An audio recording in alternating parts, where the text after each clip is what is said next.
காலங்களாக நம் மண்ணில் விளைந்து கிடக்கும் மூலிகைகளின் பயன்பாடுகள் என்ன என்பதை பற்றியும் அவற்றை கொண்டு நம் நோய்களை எவ்வாறு சரி செய்யலாம் என்பதை பற்றியும் நம்மிடையே பகிர்ந்து கொள்ள வருகிறார் டாக்டர் கௌதமன் அவர்கள். நம் வீடியோலைவா நிகழ்ச்சியின் அடுத்த பகுதியாக வரவிருப்பது பல்லாண்டு வாழ்ந்திட. அன்பான கலைஞர் தொலைக்காட்சி நேயர்களுக்கு என்னுடைய இனிமையான காலை வணக்கங்கள். இன்றைக்கி நம்ம பார்க்கக்கூடிய தாவரத்துடைய பெயர் வல்லாரை. வல்லாரை தெரியாதவர்கள் யாருமே இருக்க மாட்டாங்க. உலகம் முழுவதும் பிரசித்தி பெற்ற சில மூலிகைகளில் இந்த வல்லாரை ஒன்று. இந்த வல்லாரையை பொதுவாக இன்றைக்கி எல்லாம் என்ன பண்ணுறாங்கன்னா, ஞாபக சக்தி சம்மந்தப்பட்ட பிரச்சனைக்கு மட்டும்தான் ஒரு பெரிய மருந்து அப்படின்னு நினச்சிட்ருக்காங்க. ஆனால் வல்லாரை ஒரு மிகப்பெரிய ஆன்டிபயோட்டிக் அப்படிங்கிறது எத்தனை பேருக்கு தெரியும்? ஆயுர்வேத மருத்துவத்தில், சித்த மருத்துவத்தில் இன்றைக்கு தீர்க்க முடியாத இன்ஃபெக்ஷஸ் டிசீஸ்ன்னு சொல்லக்கூடிய யானைக்கால் நோய், டியூபர்குலோசிஸ் காச நோய், தொழுநோய் லெப்ரசி, இது சம்பந்தப்பட்ட பிரச்சனைகளை தீர்ப்பதற்கு உபயோகப்படுத்தப்பட்டு வந்த அருமையான ஒரு மூலிகை எதுன்னா இந்த வல்லாரை தான். பொதுவாக இன்றைக்கு நம்ம எல்லாருக்குமே ஒரு பெரிய டேஞ்சர் ஜோனில் நம்ம இருக்கோம். டேஞ்சர் ஜோன் அப்படின்னா என்னன்னு கேட்டிங்கன்னா, இன்றைக்கி மாடர்ன் மெடிசனில் ஒரு 100 வருஷத்துக்கு முன்னாடி ஒரு 2 அல்லது 3 ஆன்டிபயோட்டிக்ஸ் தான் இருந்துச்சு. மொத்தமாக சொல்லணும்னா ஒரு 64 வகையான ஆன்டிபயோட்டிக்ஸ் தான் இன்றைக்கி உலகம் ஃபுல்லாக இருக்குது. ஒரு கடைசி 30 வருஷங்களாக பார்த்திங்கன்னா எந்த புது ஆன்டிபயோட்டிக்ஸும் கண்டுபிடிக்கவே முடியல. எல்லாம் என்ன பண்ணுறாங்கன்னா, முதல்ல ஒரு லோ டோஸ் ஆன்டிபயோட்டிக்கை கொடுக்குறாங்க, அப்புறம் 2nd dose, 3rd dose, 4th dose, 5 dose அதிகமாகிடுது. ஆனால் இவ்வளோ பவர்ஃபுல்லான ஆன்டிபயோட்டிக்ஸை கொடுத்தா கூட இன்றைக்கி நிறைய நோய்கள் குணமாகிறதா அப்படின்னு கேட்டிங்கன்னா இல்லை அப்படிங்கிறது தான் ஒரு பிரச்சனை. ஒரு 3 வருடத்திற்கு முன்னாடி ஒரு ஆய்வறிக்கை என்ன வந்துச்சுன்னா, நிறைய பேர் என்ன பண்ணுவாங்கன்னா, ஃபாரின்லேருந்து இந்தியாவுக்கு அவங்களோட மூட்டு மாற்று அறுவை சிகிச்சைலாம் செய்துட்டு போவாங்க. அந்த மாதிரி போகும்போது அந்த ஊரில் பார்த்திங்கன்னா அவங்களுக்கு ஏதோ ஒரு இன்ஃபெக்ஷன் வரும்போது அவங்களோட ஆன்டிபயோட்டிக்ஸ் கொடுத்தா வேலை செய்யலை. ஏன் வேலை செய்யலைன்னு சொல்லிவிட்டு அவங்களோட டெஸ்ட் ஒன்று எடுத்து பார்த்தா ஆல்மோஸ்ட் எல்லா ஆன்டிபயோட்டிக்ஸும் அவங்களுக்கு ரெசிஸ்டண்ட் ஆகிடுச்சு. அவங்க உடம்பை காப்பாற்றவே முடியாது அப்படிங்கிற ஒரு சூழல் வந்துச்சு. அப்புறம் அதற்கான காரணம் என்ன அப்படின்னு பார்க்கும்போது, இந்தியாவில் இருக்கக்கூடிய அந்த மருத்துவமனைகள் என்ன பண்ணியிருக்காங்கன்னா, அவங்களுக்கு இந்த முட்டுகள்லாம் இன்ஃபெக்ஷன் வரக்கூடாது ரீப்ளேஸ்மெண்ட்டுன்னு சொல்லிட்டு மோஸ்ட் பவர்ஃபுல் ஆன்டிபயோட்டிக்ஸை அவங்களுக்கு கொடுத்துட்டாங்க. அப்போ என்ன ஆயிடுச்சு, அவங்களுக்கு ரெசிஸ்டன்ஸ் ஆகிடுச்சு. அன்ஃபார்ச்சுனேட்லி பார்த்திங்கன்னா இன்றைக்கு நம்ம எல்லாருமே அந்த மாதிரி ஒரு சுச்சுவேஷனில் தான் இருக்கோம். ஒரு காய்ச்சல் வருது, ஒரு தலைவலி வருது, ஒரு கோல்டு வருது, உடனே மருத்துவமனைக்கு போகிறோம். போகும்போது உடனே அவங்களுக்கு பவர்ஃபுல் ஆன்டிபயோட்டிக்ஸ் கொடுக்கப்படுது. அது குணமாகலன்னும் போது வீரியமான மருந்துகள் கொடுக்கப்படுகிறது. நாள் ஆக ஆக நம்ம உடம்புல இன்ஃபெக்ட் பண்ணக்கூடிய அந்த பாக்டீரியாக்கள் அந்த மருந்துகளால் அழிக்கப்படுவதற்கு பதிலாக அந்த மருந்தை சாப்பிட்டு இன்னும் ஆரோக்கியமாக வளருது. ஸோ இதை எப்படி தடுக்க முடியும் அப்படின்னு பார்க்கும்போது, இப்போ சீனாவில் இருக்கக்கூடிய ஒரு மருத்துவ பல்கலைக்கழகத்தில் என்ன பண்ணியிருக்காங்கன்னா, வல்லாரையிலிருந்து எடுக்கக்கூடிய சில வேதியியல் கூறுகளை சேர்த்து வழக்கமாக கொடுக்கக்கூடிய ரொம்ப லோ டோஸ் ஆன்டிபயோட்டிக்ஸோட அந்த வல்லாரையிலிருந்து எடுக்கக்கூடிய சில மூலக்கூறுகளை சேர்த்து உடலுக்குள் செலுத்தும் போது இன்றைக்கு சவாலாக இருக்கக்கூடிய காச நோய் கூட ரொம்ப வேகமாக குணமாகிறத கண்டுபிடிச்சிருக்காங்க.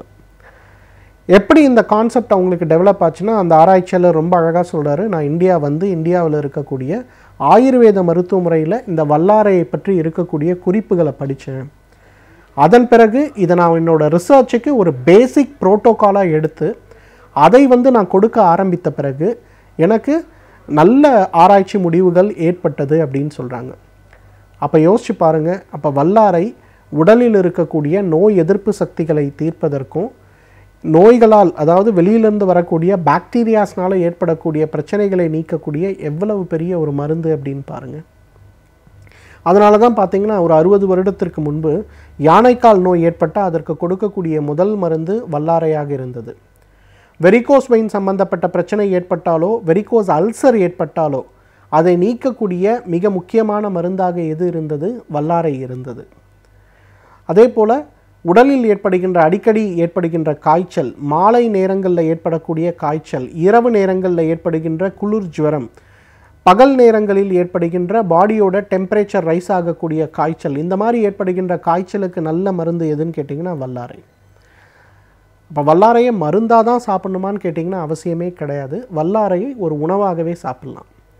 பொதுவாக ஒரு 4 வல்லாரை இலையை எடுத்து அதை நல்லா கசக்கி அதை இல்லை வாயில் போட்டு மென்று அதை காலையில் தினசரி முழுங்குகின்ற ஒரு பழக்கம். இன்றைக்கும் பார்த்திங்கன்னா கேரளாவில் இருக்கக்கூடிய குழந்தையுடைய சிறப்பு மருத்துவர்கள்லாம் பார்த்திங்கன்னா ஆயுர்வேத மருத்துவர்கள்லாம் குழந்தைகளுக்கு அங்கே அட்மிட் பண்ணி ட்ரீட்மெண்ட் கொடுக்கும்போது அவங்க கொடுக்குற முதல் மருந்து எதுன்னு கேட்டிங்கன்னா அந்த வல்லாரக்கீரை தான். அவங்களுக்கு ஃபஸ்ட்டு கொடுக்குறதே காலையில் எழுந்த உடனே 2 இலை வாயில் போட்டு நல்லா மென்று சாப்பிட சொல்லுவாங்க. அதுக்கப்புறம் தான் அவங்களோட டே ஸ்டார்ட் ஆகும். இன்றைக்கு நம்ம எல்லாருமே அதை செய்ய வேண்டும். காலையில் எழுந்த உடனே ஒரு 4 இலையை எடுத்து வீட்டில் இருக்கக்கூடிய பெரியவர்கள் சிறியவர்கள் வரை ப்ரஷ் பண்ணிவிட்டு அந்த இலையை போட்டு நல்லா மென்று அதை சாப்பிட்டு அதன் பிறகு ஒரு 1/2 கிளாஸ் வெந்நீர் குடிக்கணும். அடுத்த ஒரு 1/2 மணி நேரம் கழித்து வழக்கமாக சாப்பிடுகின்ற உற்சாக பானங்கள் எது இருந்தாலும் நம்ம சாப்பிட்டுக்கலாம். இதை ஒரு பழக்கமாக நீங்கள் ஒரு 6 மாதம் நீங்கள் ஃபாலோ பண்ணி பாருங்கள். நீங்கள் அடிக்கடி டாக்டர் வீட்டுக்கு போகிறது குறையும். பெண்கள் மூட்டு வலி இடுப்பு வலியால் கம்ப்ளைண்ட் பண்ணுறது குறையும். மாத விலக்கு நேரங்களில் அவங்களுக்கு ஏற்படுகின்ற கோளாறுகள் குறைய ஆரம்பிக்கும். அதே போல் ஆண்களுக்கு இருக்கக்கூடிய சர்க்கரை நோய், அவங்களுக்கு இருக்கக்கூடிய இரத்த அழுத்தம் சம்பந்தப்பட்ட கோளாறுகள் குறையிறதை நம்ம பார்க்கலாம். வயதானவர்களுக்கு இருக்கக்கூடிய செரிமானம் சம்பந்தப்பட்ட கோளாறுகள், மலச்சிக்கல் சம்பந்தப்பட்ட கோளாறுகள் குறைவதை பார்க்கலாம். உடல் எடையில் ஒரு நல்ல மாற்றம். குழந்தைகளுக்கு அடிக்கடி ஏற்படுகின்ற இருமல், சளி, காய்ச்சல் சம்பந்தப்பட்ட பிரச்சனைகள் குறையிறத பார்க்கலாம். இந்த மாதிரி அந்த காலத்தில் எப்படி ஒருத்தர் 100 வயசு வரலாம் ஆரோக்கியமாக இருந்தாங்க, எப்படி முனிகள் ரிஷிகள்லாம் 100கணக்கான வருஷங்கள் இருக்க முடிந்ததுன்னா அவங்க இந்த மாதிரி சின்ன சின்ன விஷயங்களை தினசரி அவங்களுடைய உணவில் வைத்து கொண்டதால தான். அதனால் இந்த வல்லாரையை பொறுத்தவரையிலும் அது ஒரு மருந்தாகவே கருத வேண்டாம். நிறைய பேர் என்கிட்ட கேட்பாங்க, எனக்கு வல்லாரைக்கீரை கிடைக்கிறதில்ல, நான் வல்லாரை மாத்திரையை சாப்பிடுவான்னு கேட்பாங்க. பச்சையாக உபயோகப்படுத்தினால் மட்டுமே குணமளிக்கக்கூடிய, பச்சையாக உபயோகப்படுத்தினால் மட்டுமே இதில் இருக்கக்கூடிய மூலக்கூறுகள் உடலில் சேருகின்ற வாய்ப்பு அதிகமாக இருக்கிறது. உலர வைத்து நம்ம எடுத்துக்கொள்ளும் போது பெரும்பாலும் அந்த வாய்ப்புகள் நமக்கு கிடைக்கிறதில்ல. இன்றைக்கு பெரும்பாலும் பார்த்திங்கன்னா நெல் வயல் இருக்கக்கூடிய, வாழை பயிரிடக்கூடிய, கரும்பு பயிரிடக்கூடிய தென்னந்தோப்புகளில் கிடைக்கக்கூடிய 100 களைச்செடிகளில் முதல் களைச்செடி எதுன்னு பார்த்திங்கன்னா அந்த வல்லாரை தான். அண்ட் வல்லாரையை வளர்க்குறதும் ரொம்ப ஈஸி. நம்மளுடைய வீட்டில் எப்படி துளசி செடி வைக்கிறோமோ அந்த மாதிரி. ஸோ இந்த வல்லாரையை ஒரு மருந்தாக இல்லை ஒரு உணவாக, ஏன்னா இன்றைக்கு தினசரி 20-30 மாத்திரைகளை போட்டுக்கொள்ள வேண்டிய ஒரு அவலநிலை நிறைய பேருக்கு இருக்கிறத நம்ம பார்க்குறோம். அந்த மாத்திரைகளை படிப்படியாக குறைத்து உடலை மேம்படுத்துவதற்கு பெரியவர்கள் ஒரு 10 வல்லாரை இலை, குழந்தைகள் ஒரு 2-4 வல்லாரை இலைகள் காலை எழுந்தவுடன் வாயில் போட்டு மென்று அந்த சாறையும் சாப்பிட்டு கரைத்து அதை முழுங்கி விடக்கூடிய ஒரு பழக்கத்தை வைத்து கொண்டோமேயானால் எந்த நோயும் இல்லாமல், எந்த இன்ஃபெக்ஷன் சம்பந்தப்பட்ட பாதிப்புகளும் இல்லாமல் சந்தோஷமாக நம்மாலும் பல்லாண்டு காலம் ஆரோக்கியமாக வாழ்ந்திட முடியும். நம்மை சுற்றி இருக்கும் பிரச்சனைகளை கண்டு நாம் பயந்து ஒதுங்குவதை விட அந்த பிரச்சனைகளை நாம் எவ்வாறு எதிர்கொள்ளலாம் என்பதை பற்றி நம்மிடையே பகிர்ந்து கொள்ள வருகிறார் எழுத்தாளர் மனுஷபுத்திரன் அவர்கள். நம் விடியலைவா நிகழ்ச்சியின் அடுத்த பகுதியாக வரவிருப்பது தீதும் நன்றும்.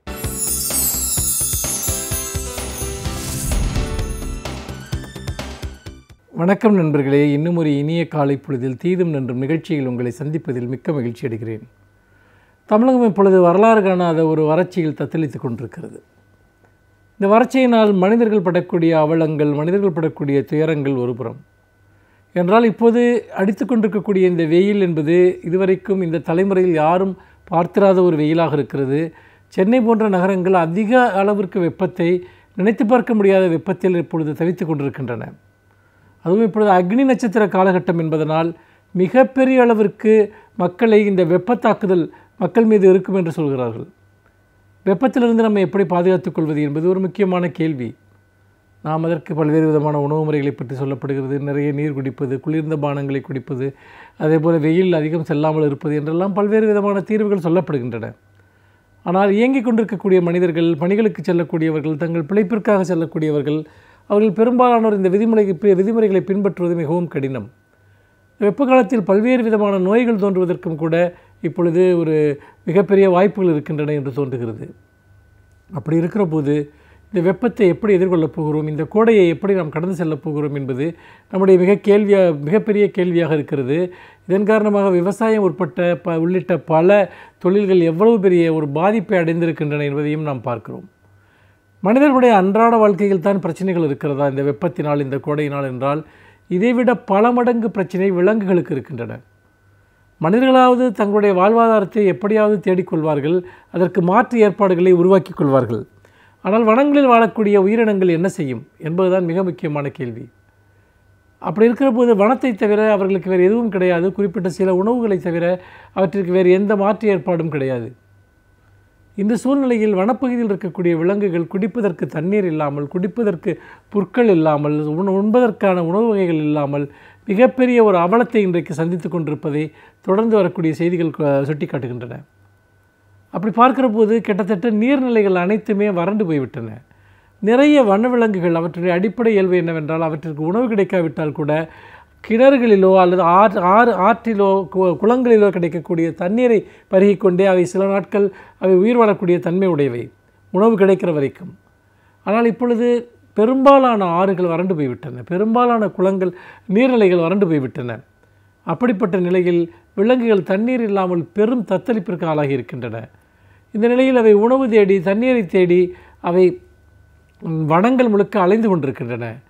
அப்படி இருக்கிற போது அவர்களுக்கு உண்பை ஏனென்றால் நீங்கள் புல் இலைகள் அனைத்தும் கருகி போயிருக்கக்கூடிய ஒரு சூழலில் சுற்றுலா பயணம் வரக்கூடியவர்கள் பிளாஸ்டிக் காகிதங்களோடு எரியக்கூடிய அந்த உணவுப் பொருள்களை அவை உண்டு அவை உயிர் வாழ வேண்டிய நிர்பந்தம் ஏற்பட்டிருக்கிறது. வனத்தில் இப்பொழுது பிளாஸ்டிக் ஓடு சேர்ந்த உணவுப் பொருட்களை சாப்பிட்டதனால் இறந்துவிட்ட விலங்குகளுடைய எண்ணிக்கை பெரிய அளவிற்கு அதிகரித்து வருகிறது என்று சொல்லப்படுகிறது. அப்படி பார்க்கிற போது நிறைய குரங்குகள் அப்படி இறந்து போயிருக்கின்றன, வேறு பல உயிரினங்கள் அப்படி இறந்து போயிருக்கின்றன. அந்த பிளாஸ்டிக்கை உண்பதனால் அவை ஒரு மிகப்பெரிய ஒரு பேரழிவை இன்றைக்கு சந்தித்து கொண்டிருக்கின்றன. உண்மையிலேயே இது நெஞ்சை உருக்கக்கூடிய ஒரு செய்தியாக இருக்கிறது. அதே போல் இந்த விஷயத்தில் இன்னொரு முக்கியமான ஒரு செய்தி என்னவென்று பார்த்தால், இந்த இறை தேடி நீர்நிலைகளை தேடி ஊருக்குள் வரக்கூடிய உயிரினங்களுடைய நிலை, குறிப்பாக மான் போன்ற உயிரினங்கள் அப்படி இறை தேடி வீடுகளுக்குள் வருகிற போது ஊருக்குள் வருகிற போது அவை பல்வேறு விதமான இன்னல்களுக்கு ஆளாகின்றன. முக்கியமாக அங்கே இருக்கக்கூடிய நாய்களினால் அவை துரத்தப்பட்டு வேட்டையாடப்படுகின்றன. இன்னொரு புறம் தண்ணீரை தேடி அலைகிற அவை கிணறுகளில் தவறி விழுந்து இறந்து விடுகின்றன. இப்படியாக தொடர்ச்சியாக மான்கள் பெருமளவிற்கு அழிவை சந்தித்து கொண்டிருக்கின்றன.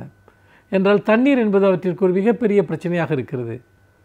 இந்த சூழ்நிலையில் நீங்கள் இன்றைக்கு வனவிலங்குகளுக்கு நாம் எப்படி உணவளிக்கப் போகிறோம், தண்ணீர் அளிக்கப் போகிறோம் என்பது மிக முக்கியமான கேள்வி. ஏனென்றால் வனவிலங்குகள் தொடர்ந்து அழிகிற பட்சத்தில், வனவிலங்குகள் தொடர்ந்து ஒரு பேரழிவை சந்திக்கிற பட்சத்தில் அந்த வனவிலங்குகளுக்கு இயற்கையினுடைய சமநிலை என்பது பெருமளவிற்கு குலைந்து போய்விடும்.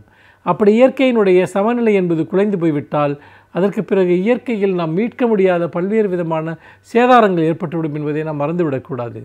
இந்த சூழ்நிலையில் தான் மனிதர்களுக்கு மட்டுமல்ல ஒட்டுமொத்த உயிரினத்திற்கே இந்த வறட்சியும் இந்த தண்ணீர் பிரச்சனையும் ஒரு பெரும் அபாயமாக உருமாறிக்கொண்டிருக்கிறது. நம்முடைய தொலைநோக்கற்ற திட்டங்கள், நம்முடைய தொலைநோக்கற்ற செயல்பாடுகள் அவற்றின் காரணமாக இன்றைக்கு பெருமளவிற்கு நம்முடைய வனங்கள் அழிக்கப்பட்டு விட்டன, நீர்நிலைகள் அழிக்கப்பட்டு விட்டன.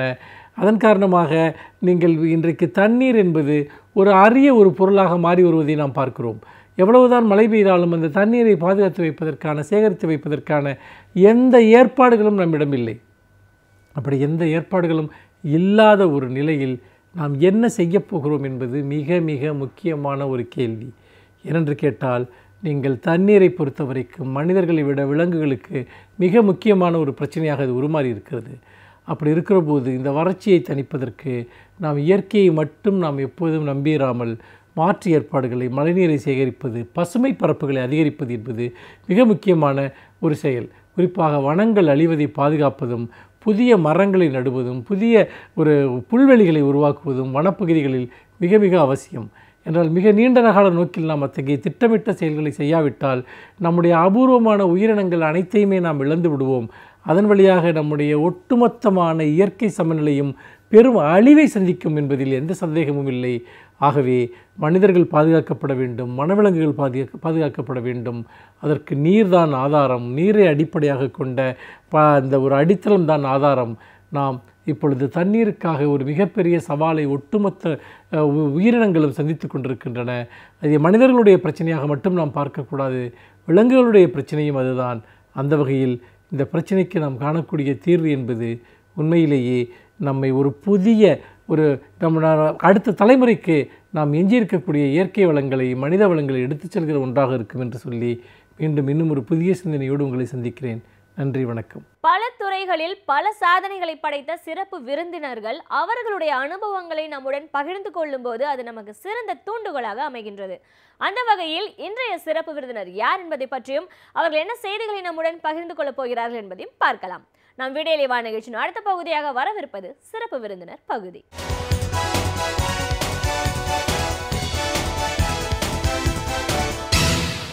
வணக்கம் நேயர்களே, விடியலே வா நிகழ்ச்சியின் சிறப்பு விருந்தினருக்கான நேரம் இது. இன்றைய சிறப்பு விருந்தினர் நரம்பியல் மருத்துவர் டாக்டர் ஜே பாஸ்கர்.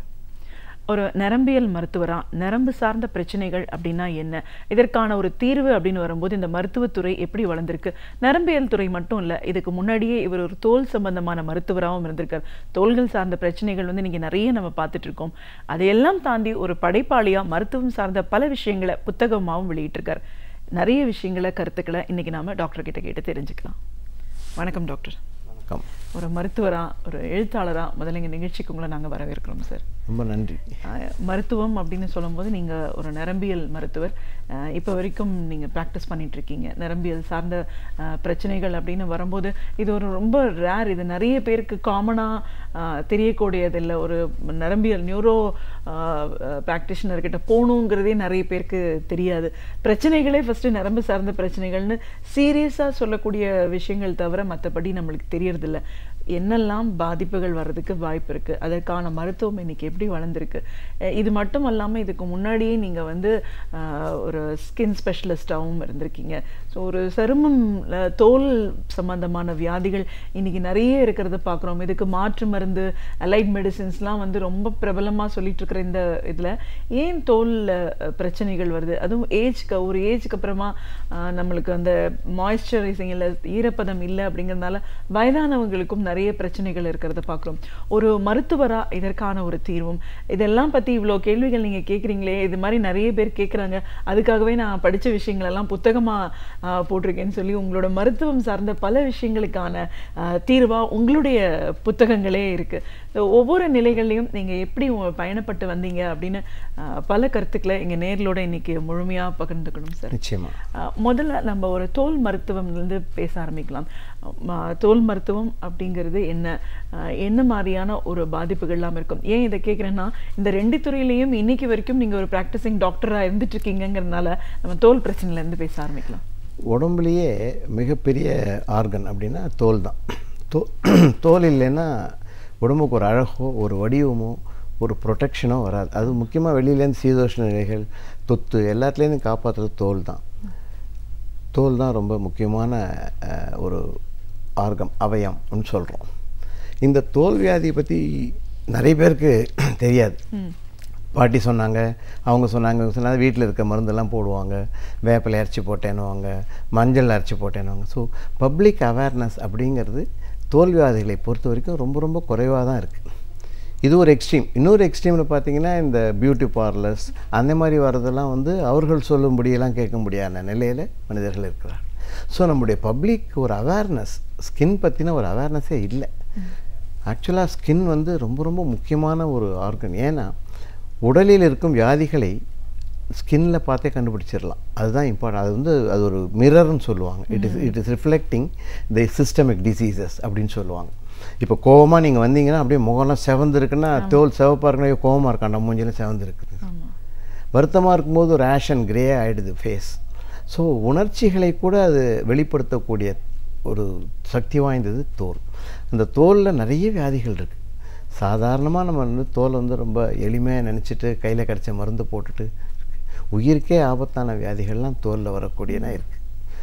வயசுக்கு தகுந்த மாதிரி, தோலோட தன்மைக்கு தகுந்த மாதிரி, வாழ்கின்ற இடத்துக்கு தகுந்த மாதிரி விதவிதமான தோல் வியாதிகள். ஆக்சுவலாக அந்த ஃபீல்டில் தான் 600க்கும் அதிகமான தோல் வியாதிகள் இருக்கின்றன. மீதி எந்த ஃபீல்டும் இவ்வளோ வியாதி இருக்காது. 600க்கும் அதிகமான வியாதிகள் இருக்கக்கூடிய ஒரே ஒரு துறை தோல் துறை. மக்களோட அறியாமை என்னன்னாக்க தோல் தானே சரியாயிடும், சொரிஞ்சா சரியாச்சு, எல்லாத்துக்கும் ஒரே காமனாக ஒரு வார்த்தை வச்சுருப்பாங்க, அலர்ஜி சார். அவங்களுக்கு எது கேட்டாலும் அலர்ஜின்னு சொல்லிவிடுவாங்க. அது அலர்ஜி மட்டும் இல்லை, அலர்ஜி என்பது ஒரு பார்ட், அவ்வளோதான். அந்த மாதிரி நிறைய வியாதிகள். பிக்மெண்ட், ஒருத்தர் கருப்பாக இருக்காங்க, ஒருத்தங்க வெள்ளையாக இருக்காங்க, ஒருத்தருக்கு வெள்ளையாக வெண்படை வருது. வெள்ளைப்படையிலே ஒரு 7-8 இருக்குது. லியூகோடர்மா இருக்குது, விட்லேகோ இருக்குது, நம்மளோட லெப்ரஸி இருக்குது. அதே மாதிரி வெள்ளைப்படைகளே நிறைய இருக்குது. ஸோ ஒரு வியாதிக்கும் ஏராளமான வித்தியாசங்கள் இருக்குது. நாம் அதை தெரிஞ்சுக்கிறது ரொம்ப ரொம்ப முக்கியம். இந்த மாதிரி வியாதிகளை பற்றி தெரியாமலே இருக்கிற நம்முடைய மக்களுக்கு ஓரளவுக்கான நம்ம அதை பற்றிய ஒரு தெளிவு பிறக்க வேணுங்கிறது தான் நான் முதல்ல அந்த புஸ்தகம் சரும நோய்கள் அப்படின்னு ஒரு புஸ்தகம் எழுதினேன். நான் ஸ்கின்னு தான் படித்தேன் முதல்ல. அதுக்கப்புறமா தான் நான் வேறு ஃபீல்டுக்கு வந்தேன். அந்த ஸ்கின்னில் நான் படித்தது என்னுடைய ஒரு பெரிய அதிர்ஷ்டம் என்னென்னா, நம்முடைய இந்தியாவில் உலகத்திலே ரொம்ப பேர் வாங்கிய ஒரு பெரிய ப்ரொஃபஸர்கிட்ட நான் படித்தேன். ப்ரொஃபஸர் தம்பையா, ஏஎஸ் தம்பையான்னு அவருடைய. அதுக்கப்புறம் அவருடைய அசிஸ்டன்ட் பேட்ரிக் யூசூதியான், இப்போ ப்ரொஃபஸர், அவர்கிட்ட இந்த மாதிரி பெரிய ஸ்டால்வார்ட்ஸ்கிட்டலாம் படிக்கக்கூடிய வாய்ப்பு எனக்கு கிடச்சிது. ஸோ அவங்களெல்லாம் ரொம்ப ஸ்ட்ரிக்ட் டிசிப்ளினரி. 6 மணி கிளாஸ் வைப்பாங்க காலையில், 6லேருந்து 7 கிளாஸு, 7 மணிக்கு அப்புறம் ஓபி, 10 மணி வரைக்கும் ஓபியில் உட்காந்தே ஆகணும், லீவெல்லாம் போட முடியாது. அப்புறம் வார்டுக்கு போகணும், திருப்பி 2 மணி நேரம் வகுப்பு எடுப்பாங்க. ஸோ ஒரு நாள் முழுக்க வேலை வாங்குவாங்க. அந்த மாதிரி படிக்க வச்சு ஒரு இன்ட்ரெஸ்ட் க்ரியேட் பண்ணி அதில் மேலே கொண்டு வரணும்னு சொன்ன ஆசிரியர்கள், அதை அவங்கள மறக்கவே முடியாது. நம்முடைய தோல் சம்பந்தமான விஷயங்கள் நான் மக்களுக்கு சொல்கிற விஷயம் ஒன்று, செல்ஃப் மெடிக்கேஷன் தோலுக்கு ரொம்ப ரொம்ப தவறு. அது மட்டும் செய்யவே கூடாது என்பது தான் என்னுடைய வேண்டுகோள். எந்த ஒரு சின்ன அறிகுறி தெரிஞ்சாலும் நம்ம ஒரு மருத்துவரை போய் பார்க்கறது தான் இதுக்கு ஒரு பெஸ்ட் சொல்யூஷன். நிச்சயமாக. இப்போ தோள்கள்லேயே நிறைய ஸ்ட்ரெஸ் உண்டாக்குது அப்படின்னு சொல்லுவாங்க. ஒரு பாதிப்பு வெளியில் தெரியும் போது திடீர்னு பார்க்குறம்போது நம்ம அது சரியாகலைன்னா அந்த பீரியட் வரைக்கும் ஒரு பெரிய மன உளைச்சலுக்கே அதை ஆளாக்குது அப்படின்றாங்க. ஸோ இப்போ தோல் வியாதின்னு வரும்போது இட் இஸ் ஆப்வியஸ்லி ஷோன், நமக்கு நிறைய டிசீஸ் இருக்கிறது வெளியே தெரியாது. ஆனால் இந்த மாதிரியான ஒரு நோய்கள் வெளியில் தெரியக்கூடிய இதுக்கு ஒரு மருத்துவம் இல்லையா அப்படின்ற ஒரு கேள்வியெல்லாம் வரும்போது எந்த அளவுக்கு 100% நம்ம தோல் வியாதியை சரி பண்ண முடியும்? ரொம்ப சரியான கேள்வி. இப்போது சளி இருக்குது அப்படின்னா ஸ்டெதாஸ்கோப் வச்சு சளி குறைஞ்சிடுச்சுங்க அப்படின்னு நம்ம சொல்லலாம். அவங்களும் ஆமாம் சரி குறைஞ்சிச்சு போல நினைப்பாங்க. ஆனால் தோலில் அப்படி போய் சொல்ல முடியாது. ஏன்னா அவங்களே பார்த்துட்ருப்பாங்க. இல்லை சார் அப்படியே தான் இருக்குது, அதிகமாக இருக்குதுன்னு சொல்லுவாங்க. அதனால் தோலில் போய் சொல்ல முடியாது. ஏன்னா அவங்களும் பார்க்குறாங்க. தோல் வியாதிகள்லாம் ரொம்ப நாள் ஆகும், அது சரியாக தீர்க்க முடியாது அப்படிங்கிறது ஒரு மித்து. அப்படிலாம் இல்லை. நிறைய தோல் வியாதிகள் நிவாரணம், கம்ப்ளீட் க்யூர் பண்ணக்கூடிய வியாதிகள் நிறைய இருக்குது. இப்போ மாடர்ன் கேஜெட்ஸில் எல்லாம் வந்திருக்கு. இப்போ முன்னெல்லாம் ஒரு பவுடர் கொடுப்பாங்க, ஒரு ஆயின்மெண்ட் கொடுப்பாங்க, ஒரு எண்ணெய் கொடுப்பாங்க, அவ்வளோதான். மாத்திரை ஒரு 2 நாள் கொடுப்பாங்க, அதோடு இருந்தது. என்ன வியாதின்னு கண்டுபிடிச்சா கூட ட்ரீட்மெண்ட் இல்லைங்கிற நிலைமை தான் இருந்தது. இப்போ அந்த மாதிரி இல்லை. மாடர்ன் எக்யூப்மெண்ட்ஸ் பார்த்திங்கன்னா அமேசிங். அவ்வளோ விஷயம். எந்த வியாதி வேணால் சொல்லுங்கள், அதுக்கு ட்ரீட்மெண்ட் நிச்சயமாக இருக்குது. அட்லீஸ்ட் அதிகமாகாமல் அந்த அளவில் குறைக்கிற அளவு, அதே இடத்துல ஸ்டாட்டிக்காக நிறுத்தக்கூடிய அளவுக்கு நம்முடைய விஞ்ஞானமும் சரி, மருத்துவ அறிவும் நிறைய வளர்ந்துருக்கு. ஆனால் தோலில் க்யூரே பண்ண முடியாத வியாதி அப்படின்னு கிடையாது. என்ன ஒருன்னா கொஞ்சம் பொறுமையாக வெயிட் பண்ணி அந்த மருந்தெல்லாம் அந்த நேரத்துக்கு அப்ளை பண்ணி, அது கொஞ்சம் பொறுமை. அந்த ஒரு அரிக்குதுன்னு வராங்க, மருந்து கொடுக்கணும், 2 நாள் அரிப்பு நின்றுடும் மாத்திரையில், அவங்க சரியாயிடுச்சுன்னு விட்டுருவாங்க. தோல் வரத்துக்கு 14 நாள் ஆகுது அந்த எபிடெர்மிஸ் கம்ப்ளீட்டாக பீல் ஆகிறதுக்கு. ஸோ 14 டேஸ்க்காவது மருந்து போட்டால் தான் நமக்கு திருப்பி நார்மல் தோல் வர வரைக்கும் சரியாக இருக்கும். அவங்க 2 நாளே நிறுத்திட்டு சரியாகலைன்னு சொல்லிட்டு திரும்பி போயிட்டுருப்பாங்க டாக்டர்கிட்ட. உடனே மாற்றிடுவாங்க, அந்த டாக்டர் மாற்றுவாங்க. அப்படி இல்லைன்னா சிஸ்டத்தையே மாற்றிடுவாங்க. அலோபதியிலேருந்து ஆயுர்வேதம் போவாங்க, யுனானி போவாங்க. ஏதாவது எதை தின்னா பித்தம் தெளிவுங்கிற மாதிரி தான் இருப்பாங்க. ஸோ தோல் வியாதிகளோட மெயின் ப்ராப்ளம் என்னென்னா, அதை புரிந்து கொள்ளாது. இந்த வியாதி இருக்குங்க, மெதுவாக தான் சரியாகும், இவ்வளோ நாள் போடுங்க, இந்த மருந்து விடாமல் போடுங்க, கை வைத்தியமாக எதுவும் பண்ணாதீங்க, இந்த பத்தியங்கள்லாம் ஜாக்கிரதையாக பார்த்துக்கோங்க, அவ்வளோதான். அது சொல்லி அதை ஃபாலோ பண்ணால் சரியாகுங்கிறது தான் என்னுடைய இது வரைக்கும் நான் பார்த்த வரைக்கும் என் வியாதிகள் அப்படி தான். ஒரு 100 வியாதி பார்த்தோன்னா 70 வியாதிக்கு க்யூர் ஆகிற மாதிரி வியாதிகள் தான் வரும். காமனாக வர படைகள், சிரங்கு, சொறி, இதெல்லாம் ஈஸியாக சரியாயிடும். சோரியாசிஸ் அந்த மாதிரி சில வியாதி, விட்லிகோ, அதுக்கெலாம் கொஞ்சம் நாள் ஆகும். கொப்பள வியாதியெல்லாம் உயிருக்கே ஆபத்தாக இருக்கும், அதுக்கெல்லாம் கொஞ்சம் மருந்துகள் கண்ட்ரோல் பண்ணலாம், திரும்ப வரக்கூடிய வாய்ப்புகள் அதிகம். ஸோ வியாதியின் தன்மை பொறுத்து சரியாக்க முடியுமோ முடியாதுன்னு சொல்ல முடியும். பட் இப்போ ஒரு 75% நிச்சயமாக க்யூர் பண்ணக்கூடிய வியாதிகள், அல்லது இருந்த வியாதிகளுக்கு 75% க்யூர் பண்ணக்கூடிய வழிமுறைகள் நமக்கு வந்துடுச்சு. கண்டிப்பாக டாக்டர். இப்போது நரம்பியல் மருத்துவர் அப்படின்ற முறையில் இப்போ நரம்பு சார்ந்த பிரச்சனைகள் அப்படின்னா என்ன, பொதுவாக நம்மளுக்கு பெருசாக வெளியே தெரியாது. வெளியே தெரியாதுன்னா நம்ம இந்த காக்கா வலிப்பு சொல்லலாம். வலிப்புன்னு வரும்போது நியூரல் ப்ராப்ளம் அப்படின்னு நம்ம சொல்கிறது. இது தாண்டி என்ன மாதிரியான ஒரு பிரச்சனைகள் வர்றதுக்கு வாய்ப்பு இருக்குது? இங்கே கூட மனிதர்களுடைய நம்முடைய மக்களுடைய அறியாமை தான் நான் சொல்வேன். முதல் வந்தவொடனே உட்காந்தோடனே எனக்கு நரம்பெல்லாம் வலிக்குது டாக்டர்ம்பாங்க. நரம்பு டாக்டர் வந்தவுடனே அவங்க சொல்கிற வேலை, எனக்கு நரம்பெல்லாம் வலிக்குது டாக்டர். நரம்பு வலிக்கவே வலிக்காது. நானே நரம்பு பார்த்தே கிடையாது. ஆப்ரேஷன் பண்ணால் அதுவும் டிஷ்யூ மாதிரி அதே வெள்ளை கலரில் தான் இருக்கும். இந்த கையில் இருக்கிற வெயின்ஸ், ரத்த குழாயெல்லாம் நரம்புன்னு சொல்கிறது, பச்சை நரம்பெல்லாம் வலிக்குதுங்கம்பாங்க. அப்போதே தெரியும் அவங்களுக்கு வலி இருக்கிறது, ஆனால் நரம்பு வலி அல்ல. ஸோ இதுதான் ஆரம்ப அறியாமையின் ஆரம்பம். இதுதான். இதை தவிர முட்டி வலி இருக்கும் அவங்களுக்கு, ஆர்த்ரைட்டிஸ், அது ஆர்த்தோவோ அல்லது ரொமாட்டிசம், அவங்கள பார்க்க வேண்டிய வியாதி, அதுவும் நரம்பு வலின்னு சொல்லிட்டு நம்மக்கிட்ட வருவாங்க. ஸோ ஒரு 25% நரம்பியலில் அவங்களுக்கு தொல்லையே இருக்காது, ஆனால் அது நரம்புன்னு நினச்சிக்கிட்டு வந்துடுவாங்க. ஸோ அதுதான். அதை தவிர பொதுவாக நாம் காணக்கூடிய நரம்பு வியாதிகள் அப்படின்னா காக்கா வலிப்பு, அதுக்கு முன்னாடி தலைவலி.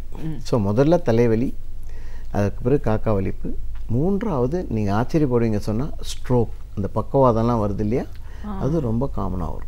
ரொம்ப காமன். ஏன்னா அவர் தங்களுடைய இரத்த கொதிப்பையோ சர்க்கரை வியாதியோ சரியாக கவனிச்சிக்காமல் விட்டாங்கன்னா நிச்சயமாக ஸ்ட்ரோக் வருவதற்கான வாய்ப்புகள் அதிகம். கொலஸ்ட்ரால் அதிகமாக போய் இரத்த குழாயெல்லாம் திக்காய் அந்த பக்கவாதம்னு சொல்கிறோம் இல்லையா, அந்த மாதிரி வருகின்ற வியாதி மூணாவதாக வரக்கூடிய. அதற்கு பிறகு நரம்பில் நிறைய வியாதிகள் இருக்குது.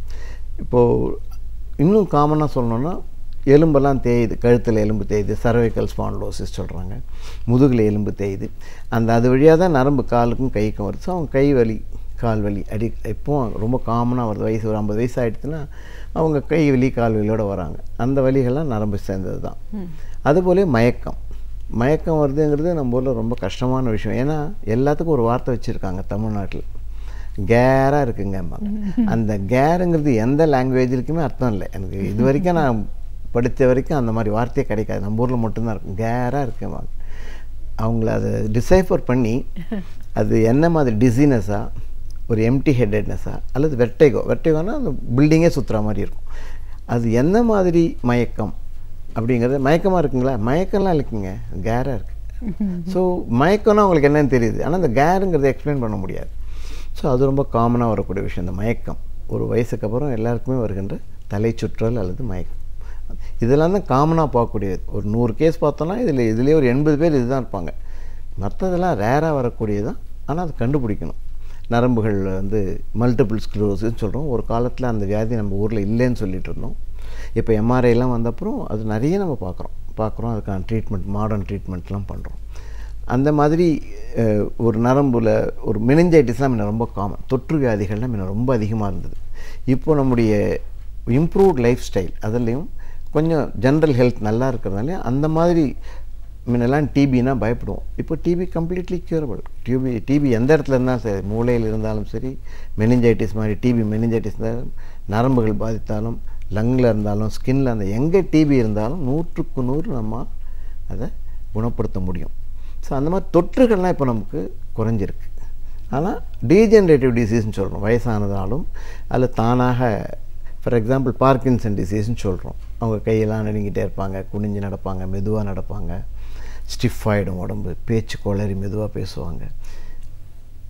அந்த வியாதி ஒரு டோப்பமின் அப்படிங்கிறது நரம்பில் குறைவாக இருக்குங்கிற வரைக்கும் கண்டுபிடிச்சிருக்கோம். அதை வெளியில் நம்ம மாத்திரையாக கொடுக்குறோம், ஓரளவுக்கு நம்மளால் கண்ட்ரோல் பண்ண முடியும். ஆனால் அதை நிறுத்துவதற்கான வழி, அந்த வியாதியை டோட்டலாக க்யூர் பண்ண முடியுமானா கிடையாது. அதனால் கொஞ்சம் கொஞ்சமாக மருந்துகள் கொடுத்தா எவ்வளோ நாள் நல்லா வச்சுக்க முடியுமோ அவ்வளோ நாள் நல்லா வச்சுக்கலாம். ஸோ ஒரு எக்ஸ்ட்ரீம், ஒரு ஸ்பெக்ட்ரமில் கம்ப்ளீட்டாக க்யூர் பண்ணக்கூடிய வியாதி, இன்னொரு ஸ்பெக்ட்ரமில் கண்ட்ரோல் பண்ணக்கூடிய அந்த நிலைமையில் தான் இருக்கும். ஆனால் நிறைய தொற்று வியாதிகள் போன்ற முன்ன அதிகமாக இருந்த வியாதிகள்லாம் இப்போ கம்மியாக இருக்குது. அது நம்முடைய லைஃப் ஸ்டைல் மாடிஃபிகேஷன், நம்முடைய நல்லபடியான சுகாதாரமான சூழ்நிலை இதனாலாம் இருக்குதுன்னு சொல்லலாம். நல்ல நியூட்ரிஷன்லாம் இப்போ முன்ன மாதிரி பாவர்ட்டி, ஒரு உணவுலாம் சத்து கம்மியாக வர வியாதிகள்லாம் இப்போ கம்மியாக இருக்குது. அது நம்ம சத்து கம்மியால் ரொம்ப இருக்கும். இப்போது ரொம்ப அடிமட்டத்தில் நம்ம போனோம்னாக்க உணவு சரியாக சாப்பிடாம அந்த மாதிரி வியாதிகள் இன்னும் 1-2 இருக்கும். ஆனால் முன்னெல்லாம் முதல்ல அதுதான் ட்ராபிக்கல் கண்ட்ரி நம்ம ஊர்னாக்க உணவு சத்து கம்மியாக இருக்க வியாதிகள், நோய் தொற்று இதெல்லாம் தான் அதிகமாக இருக்கும். இப்போ அதெல்லாம் கம்மியாக இருக்குது. மக்களுடைய விழிப்புணர்வும் கொஞ்சம் நல்லா இருக்குது, ஆரோக்கியம் நல்லா இருக்குது, ஃபினான்ஷியலாக அவங்க பெட்டராக இருக்காங்க. அதனால் அவங்கள நல்லா பார்த்துக்க முடியுது. பட் வயதானவர்கள் இப்போ அதிகமாயிட்டாங்க. முன்னையோட லைஃப் எக்ஸ்பெக்ட் வயதானவர்கள் அதிகமாக வயதானவர்களுக்கு வருகின்ற வியாதிகளும் அதிகமாக இருக்கும். இதனால் 50 வயசில் செத்து போயிடுவாங்க. 70 வயசுக்கு தான் டிமென்ஷியா வரும்னா அப்போ அவ்வளோ டிமென்ஷியா கிடையாது. டிமென்ஷியாங்கிறது மறந்து போயிடும். அவங்க என்னென்ன கொஞ்சம் கொஞ்சமாக அவங்களை இது வரைக்கும் கற்றுக்கிட்டு தான் மறந்துகிட்டே வருவாங்க. ஸோ 50 வயசில் செத்து போயிட்டாங்கன்னா அவங்களுக்கு டிமென்ஷியா அப்போ அவ்வளோ பார்க்க மாட்டோம். நம்ம செத்து போய் வேறு எதுலையா செத்து போயிடுவாங்க. அவங்க 80 வயசு வரைக்கும் இப்போ இருக்காங்க, அவங்களுக்கு வியாதியெலாம் இல்லை, ஆனால் டிமென்ஷியா வரும். ஸோ டிமென்ஷியா நிறைய இருக்குது இப்போது அப்படின்னு சொல்கிறோன்னா ஒரு வகையில் சந்தோஷம், லைஃப் எக்ஸ்பெக்டன்சி நல்லா ஆயிடுச்சு. ஆனால் மெடிக்கல் மேலே இருக்க லோடு அதிகமாகுது. ஏன்னா வயதானவர்களுக்கான வியாதிகளை இப்போ நம்ம டேக்கிள் பண்ணுறதுக்கு நம்மளை தயார் பண்ணிக்கணும் அந்த மாதிரி. ஸோ அப்படித்தான் நியூராலஜி வளர்ந்துட்டு வருது. தலைவலி ஒரு முக்கியமானது, அதுக்கு நெக்ஸ்ட்டு காக்கா வலிப்புன்னு சொல்லிட்டு அதுக்கப்புறம் நம்ம லிஸ்ட் பண்ணினோம் இவ்வளோ இருக்குன்னு. இந்த தலைவலி அப்படின்னு சொல்கிறது எல்லாருமே சொல்கிறத பார்க்குறோம். சின்ன குழந்தைங்களும் சொல்கிறத பார்க்குறோம், வயதானவங்களும் ஒரு ஸ்டேஜில் ரொம்ப ஒர்க் லோடாக இருக்கிறதுனால தலைவலின்றோம், கோல்டாக இருந்தால் தலைவலின்றோம், ஃபீவர். நம்ம ஒரு நியூரல் சார்ந்த பிரச்சனைக்கான தலைவலிக்கும் மற்றதுக்கும் எப்படி வேறுபடுது? தலைவலி அப்படிங்கிறதே ஒரு சிம்டம், அது ஒரு அறிகுறி, அவ்வளோதான். தலைவலியை பற்றி தெரிஞ்சதுன்னா நியூராலஜி முழுக்க தெரியும்னு சொல்லிடலாம். ஏன்னா அவ்வளோ செய்யணும் தலைவலிக்கு. ஆனால் நம்ம ரொம்ப சாதாரணமாக பார்க்கக்கூடிய தலைவலி டென்ஷன் டைப் ஆஃப் ஹெட்டேக் தான் ரொம்ப common. Tension type of headache அப்படின்னா வேலையில் ஒரு ஸ்ட்ரெஸ் இருக்கும், வீட்டில் ஸ்ட்ரெஸ் இருக்கும், டைம் இருக்காது, ஃபினான்ஷியல் ஸ்ட்ரெஸ் இருக்கும். ஆக ஏதாவது ஒரு வகையிலே ஒரு மன அழுத்தம் ஸ்ட்ரெஸ் வரும்பொழுது டென்ஷன் ஆகிடுன்னு சொல்கிறாங்க இல்லையா. சின்ன 4 வயசு பையன் கேட்டால் டென்ஷனாக இருக்குது சார் அப்படிங்கிறான். ஆனால் அந்த டென்ஷன் ஹெட்டேக் அப்படிங்கிறது ரொம்ப ரொம்ப காமன். அது இன்றைய காலகட்டத்தில் அது ரொம்ப ரொம்ப அதிகமாக தான் இருக்குது. ஏன்னா வேகமாக போயிட்டுருக்கோம். நம்ம நின்று நிதானமாக எப்படி இருக்கீங்க சோய்க்குமா கேட்க நேரம் இல்லை. ஸோ அதனால் டென்ஷன் டைப் ஆஃப் ஹெட்டேக் தான் அதிகம். அது நரம்பு சம்பந்தமான தலைவலியாக நம்ம சொல்ல முடியாது. ஏன்னா டென்ஷன் எப்போ பார்த்தாலும் இந்த நெற்றியை சுற்றி இருக்கிற தசைகளை நம்ம சுருக்கி அப்படியே வைத்திருக்கிறோம், டைட்டாக வச்சிட்ருக்கோம். என்ன அடுத்ததுன்னா ஸோ அப்போ அதில் வருகின்ற தலைவலி தான். அவங்க ஒரு சூடாக ஒரு கப் காஃபி எடுத்து 1/2 மணி ரெஸ்ட் எடுத்தாங்கன்னா பெட்டர் ஆகிடுவாங்க அப்படின்னு சொல்கிறோம். இந்த டென்ஷன் ஹெட்டேக் ரொம்ப ஈஸியாக கண்டுபிடிக்கலாம். காலையில் எழுந்திருக்கும் போது தலைவலி இருக்காது அவங்களுக்கு. 11 மணி 12 மணி இப்படி ஆக நேரம் ஆக அவருடைய வேலை பளு அதிகமாக அந்த நாளின் ஸ்ட்ரெஸ் அதிகமாக அந்த வலி வந்துடும். ஈவினிங் ஆனால் உடைக்கிற மாதிரி ஆகிடும் தலைவலி. ஸோ ரொம்ப டிப்பிக்கல். அது காமனான தலைவலி. அதுக்கு நரம்புக்கும் டைரெக்டாக சம்மந்தம் இல்லைன்னா கூட இந்த வலிக்கு காரணம் என்னென்னா மசில் ஸ்ட்ரெஸ், மசிலோட ஸ்டிஃப்னஸ். அடுத்தது காமனாக நம்ம பார்க்குறது மைக்ரேன், ஒத்த தலைவலின்னு சொல்லுவோம். ஒத்த தலைவலிங்கிறது பரம்பரையில் வரலாம். ஒரு 10-15 வயசுலேருந்து 50 வயசுக்குள்ளே வரணும்.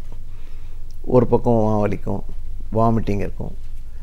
பெண்களுக்கு அதிகமாக வரக்கூடியது அவர்களுடைய பீரியட்ஸ் டைம், அந்த சமயத்தில் வரக்கூடிய இது, அந்த மாதிரி ஒரு ஹார்மோன் சம்பந்தமான சில விஷயங்கள்லாம் சொல்கிறோம். அது எதனால் வருகிறது என்பது இன்று வரை கேள்விக்குறியாக இருந்து நிறைய விஷயங்கள் சொல்லியிருக்காங்க. அது இரத்த குழாயில் மாறுதல்கள் ஏற்படுவதனால் வருகிறது அப்படின்னு சொல்கிறாங்க. பிளேட்லெட்டில் வித்தியாசம் இருந்தால் வருதுன்னு சொல்கிறாங்க. இதனால் தான் வருகிறது என்பதை சரியாக அறுதிட்டு இன்னும் சொல்ல முடியல. ஆனால் நிச்சயமாக மொத்த தலைவலிங்கிறது 3 நாள் 4 நாட்களுக்கு அவர்களுடைய ரொட்டீன் செய்யவே முடியாது. நம்முடைய ஒரு சக்தி இழப்புன்னு சொல்கிறோம் இல்லையா. 3 நாள் ஒருத்தர் வேலை செய்யாமல் இருந்தால் 3 நாளைக்கான வேலையை அவங்க அப்படியே தங்கி போயிடும். அந்த மாதிரியான ஒரு வியாதி அது. ஆனால் நல்லபடியாக ட்ரீட் பண்ணலாம். அது மருந்துகள்லாம் இப்போ ரொம்ப மாடர்ன் மெடிசன்ஸ்லாம் வந்திருக்கு. எல்லாத்துலேயும் முக்கியம் லைஃப் ஸ்டைல் மாடிஃபிகேஷன். சில ட்ரிகர் ஃபேக்டர்ஸ்லாம் கண்டுபிடிச்சிருக்காங்க. இந்த இந்த இந்த சாக்லேட் சாப்பிட்டா தலைவலி வரும்னு அந்த பேஷண்ட்டுக்கு தெரியும்னா அதை அவாய்ட் பண்ணும். அதுதான் ரொம்ப முக்கியம். ஸோ அந்த ட்ரிகர் ஃபேக்டர்ஸை கண்டுபிடிச்சி அதை அவாய்ட் பண்ணாங்கன்னா அவங்களுக்கு தலைவலி வராது. அது ரொம்ப ஃபஸ்ட்டு ப்ரிவென்ஷன் முதல்ல. ரெண்டாவது, வரும்போதே மாத்திரையோ மருந்தோ அதுக்கு என்ன செய்யணும் முதல்ல லைட்டாக ஆரம்பிக்கும் போதே. சில பேருக்கு அந்த ஒத்த தலையில் வரதுக்கு முன்னாடியே தெரியும் என்னென்னா ஒரு பேட் ஸ்மெல் அடிக்குதுன்னு வச்சுக்கோங்க. நம்ம யாருக்குமே தெரியாது, அவருக்கு மட்டும் இங்கே ஏதோ ஒரு பேட் ஸ்மெல் அடிக்குதே அப்படிம்பாங்க. தட் இஸ் கால்ட் ஆல்ஃபாக்டரி ஆரா. அதாவது அந்த ஆராங்க சமிக்ஞைன்னு நான் சொல்கிறேன். வருவதற்கு முன்னாலே அவங்களுக்கு ஒரு தெரியும், ஒரு பேட் ஸ்மெல், இல்லை ஒரு சத்தம் கேட்கும், யாரோ பாடுற மாதிரி கேட்கும் அவங்களுக்கு மட்டும். இல்லை கண்ணுக்கு நேராக ஒரு விஷுவல் ஸ்பெக்ட்ரம் பார்த்துட்டே இருப்பாங்க. ஒரு பக்கம் ஒன்றுமே தெரியாமல் அவுட் ஆஃப் ஃபோக்கஸாக போய் ஒரு ஹேஸியாக போய் அப்படியே நெருப்பில் எரிஞ்சிட்டே அப்படி இருக்கும். அந்த மாதிரி மறையிற மாதிரி வரும். ஃபோர்ட்டிஃபிகேஷன் ஸ்பெக்ட்ரான்னு கோடாக தெரியும். ஸோ அவங்களுக்கு தெரியும் இது வந்தோன்னா ஓ நமக்கு தலைவலி வரப்போகுது. அப்போவே நம்ம மருந்து எடுத்துட்டோன்னா அந்த தலைவலியை நம்மளால் அபார்ட் பண்ண முடியும். ஷார்ட் டேர்ம் ப்ரொஃபிலாக்சிஸ்ன்னு சொல்லுவாங்க. இதுக்கு அடுத்த ஸ்டேஜ் தலைவலி ஆரம்பிச்சிடும். ஒரு பக்கம் ஆரம்பிக்கும், மெதுவாக ஆரம்பித்து நல்லா விண்ணு பல்சடைல் ஹெட்டேக் வந்துடும். அதுக்கப்புறம் கண்ணுக்கு பின்னாடி வலிக்கும். அது இன்னும் ஒரு ஸ்டேஜ் விட்டிங்கன்னா வாந்தி, அதுக்கப்புறம் கழுத்து வரைக்கும் வலி வந்து 3 மணி நேரம் 4 மணி நேரம் 5 மணி நேரம் 1 நாள் 2 நேரம் அப்புறம் மெதுவாக குறையும். அப்புறம் ஒரு 2 நாளைக்கு அதோட வீக்னஸ் போஸ்ட் எஃபெக்ட் இருக்கும். ஸோ 4 ஸ்டேஜில் மைக்ரேன் சொல்கிறாங்க. ஸோ முதல் ஸ்டேஜ்லேயே நம்ம வரும்னு தெரிஞ்சிருச்சுன்னா அதுக்கு மருந்து சாப்பிட்டோன்னா அந்த தலைவலியை நம்மளால் நிச்சயமாக தவிர்க்க முடியும். சில சமயம் மருந்துகள் சாப்பிட்லாம், ஒரு 6 மாதத்துக்கு 1 மாதத்துக்கு அந்த மாதிரி இருக்குது. லாங் டேர்ம் ப்ரொஃபிலாக்சிஸ் ரெகுலராக மருந்து சாப்பிட்டாக்கா வராமல் இருக்கும்னு சொல்லுவாங்க. ஸோ இந்த ஒத்த தலைவலிங்கிறது கொஞ்சம் சிரமமான விஷயம். ஏன் சிரமம்னு சொல்கிறேன்னா பேஷண்ட்லாம் நிச்சயமாக அதில் வந்து கஷ்டப்படுவாங்க. அந்த தலைவலியில் அவங்களால எதுவும் செய்ய முடியாது. கண்ணெல்லாம் சுருங்கிடும். ஒரு சின்ன சத்தம் கேட்டால் கூட கோவம் வரும். ஜன்னல் கதெல்லாம் சாத்திட்டு தலையில் இருக்க ஒரு துணியை கட்டிட்டு கண்ணை மூடிட்டு படுத்துருவாங்க. ஒரு சின்ன வெளிச்சம் வந்தால் கூட தலைவலி அதிகமாகாமல் இருக்கும். அதிலிருந்து பேச முடியாது. ஸோ அந்த மாதிரி வருது ஒத்த தலைவலி. இதை தவிர ஒரு 30-40 தலைவலிகள் இருக்குது. காலையில் எழுந்தவொன்னே வர தலைவலி, பிளட் ப்ரெஷர் அதிகமான இருக்கிற தலைவலி, அதாவது காரண தலைவலிகள்னு சொல்கிறோம். செகண்டரி டு வேற ஒரு விதி. ஜுரம் வந்தால் தலைவலி வருது இல்லையா, அந்த எதனால் வருதுன்னா அந்த டாக்ஸின்ஸ் அந்த வைரல் இதெல்லாம் பிளட்டில் போகும்போது அந்த இரத்த குழாய்களை அஃபெக்ட் பண்ணுறதுனால தலைவலி வருதுன்னு சொல்கிறோம். இந்த தலைவலியிலேயே ஒரு அதிசயமான விஷயம்னா பிரெயினை நேராக போய் நீங்கள் குத்திங்கன்னா வலிக்காது.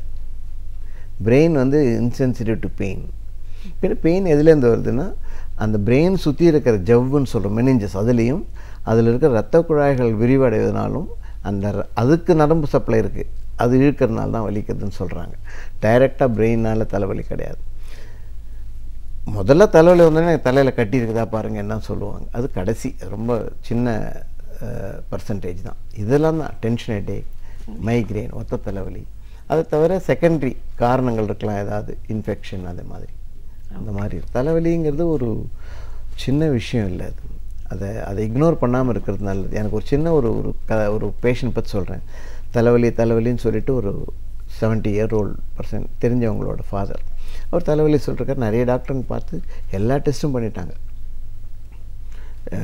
உலகத்தில் இனிமேல் பாக்கியே கிடையாது. எல்லா டெஸ்ட்டும் பண்ணால் இருந்தாலும் அவர் தலைவலி போகவே இல்லை. எனக்கு ஃபோன் வந்து நான் உங்களை வந்து பார்க்கணும். சரி வாங்க, எல்லோரும் வர மாதிரி தானே. பார்த்த உடனே அவர் ஒரு கண்ணு இப்படி மூடிட்டேன், தலை ரொம்ப வலிக்குதுன்னு சொல்லிட்டு ஒரு கண்ணை மூடிட்டே இருந்தேன். சரி கண்ணை பார்க்கலான்னு சொல்லி டச் எடுத்து இந்த கண்ணை திறந்தாக்க இந்த டயக்னோசிஸ் வாசி அவருக்கு வந்து பொறை விழுந்தது கண்ணில். ரொம்ப மெச்சூர் கேட்ராக்ட், ஆல்மோஸ்ட் பர்ஸ்ட் ஆகிற மாதிரி இருக்குது. அதுதான் அவருடைய தலைவலி காரணம். அதை கவனிக்கவே இல்லை. மீதி எல்லா டெஸ்ட்டும் பார்த்து எல்லாம் பண்ணிகிட்டே இருக்கும். அது கண்ணை பார்த்தாக்கா அதில் புறைவு. அப்புறம் உடனே அன்றைக்கி ராத்திரியே கண் டாக்டர்கிட்ட பார்க்க சொல்லி மறுநாள் காலையில் அந்த கேட்ராக்ட் ரிமூவ் பண்ணப்பறம் ஒரு தலைவலியே இல்லை.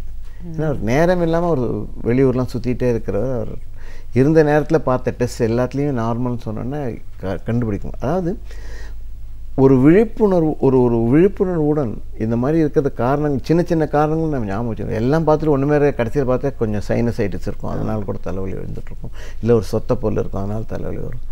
ஸோ தலைவலி என்பது ஒரு சின்னதை அப்படின்னு விடவும் முடியாது. அதுக்குன்னு ரொம்ப மேஜர்ஸ்ன்னு பயந்துட்டு எல்லா டெஸ்ட்டும் பண்ணவும் முடியாது. பேஷண்ட்டோட பேசணும், பார்க்கணும், எக்ஸாமின் பண்ணி அதுக்கப்புறம் தான் அதை பற்றி நம்ம ஒரு முடிவுக்கு வர முடியும். நம்ம வந்து நிறைய விஷயங்களை பற்றி பேசியிருக்கோம். இருந்தாலும் எல்லாத்தையும் ஒரு அரை மணி நேரத்தில் நம்மளால் முழுமையாக சொல்ல முடியாது. ஒரு நிறைவு பகுதியில் வந்ததுனால இந்த மாதிரியான ஒரு பிரச்சனைகள் இருக்குது அப்படின்னும் போது ஒரு மருத்துவரோட பணியை மட்டும் பார்க்காம அதை பற்றின ஒரு விழிப்புணர்வை வெளியில் கொடுக்கறதுக்காக நீங்கள் புத்தகமாக எழுதிருக்கீங்க. இப்போ காக்கா வலிப்பு சார்ந்த ஒரு பிரச்சனைகள் என்ன யோசிக்கும் போது நீங்கள் எழுதின புத்தகத்தை படித்தாலே கண்டிப்பாக இதற்கான ஒரு தீர்வு அந்த புத்தகத்துக்கு மூலமாக நம்மளுக்கு கிடைக்கும். சருமம் சார்ந்த பிரச்சனைகள் என்ன, எது நார்மலாக வர்றது, எது அலர்ஜினால் ஏற்படுது, அதற்கான ஒரு தீர்வுன்னு வரும்போது இன்னைக்கு வரைக்கும் நீங்கள் எப்படி ப்ராக்டிஸ் பண்ணிட்டு இருக்கீங்கன்னு உங்களோட அனுபவங்கள் சார்ந்த பல விஷயங்களை எங்களோட நீங்கள் முழுமையாக பாடுறதுக்கு நன்றி. ரொம்ப வணக்கம்மா, தேங்க்யூ. நாம் கற்றறிவதை விட பிறர் சொல்லும் கருத்துக்களை உணர்வது மிகவும் எளிது. அந்த வகையில் பேராசிரியர் சுபவீர பாண்டியன் அவர்கள் இன்று என்ன கருத்துக்களை நம்மிடையே பகிர்ந்து கொள்ளப் போகிறார் என்பதை பார்க்கலாம். நம் வீடியோலேவா நிகழ்ச்சியின் அடுத்த பகுதியாக வரவிருப்பது ஒன்றே சொல் நன்றே சொல்.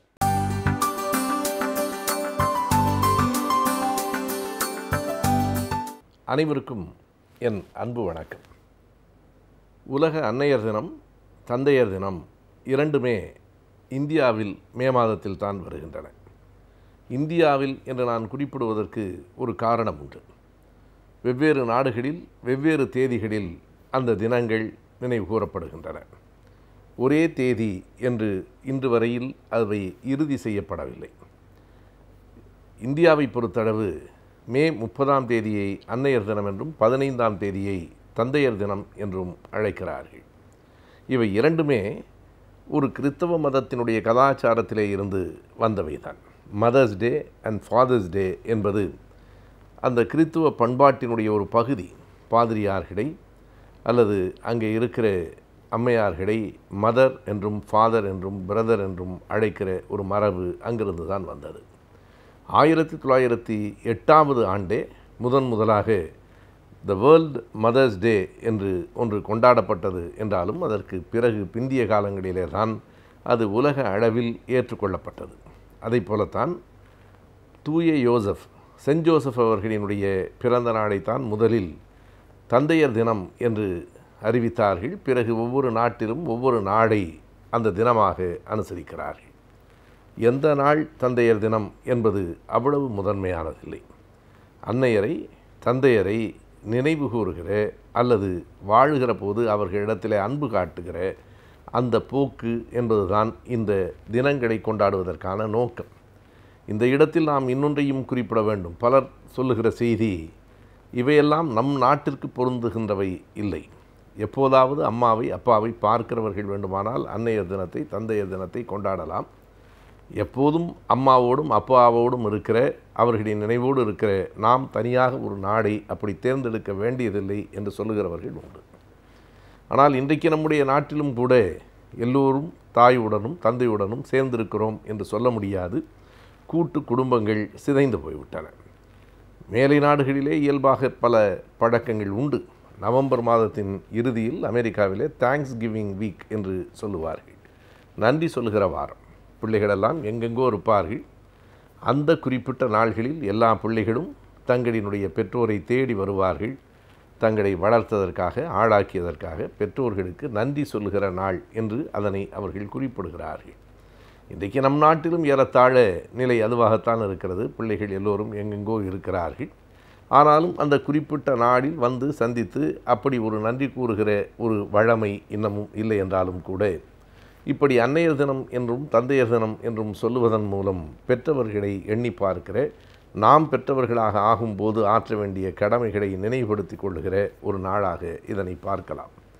அதிலும் அம்மாவை பாராட்டுகிற அளவுக்கு, அம்மாவை நினைக்கிற அளவுக்கு அப்பாவுக்கான முதன்மை சற்று குறைவாகத்தான் இங்கும் இருக்கிறது.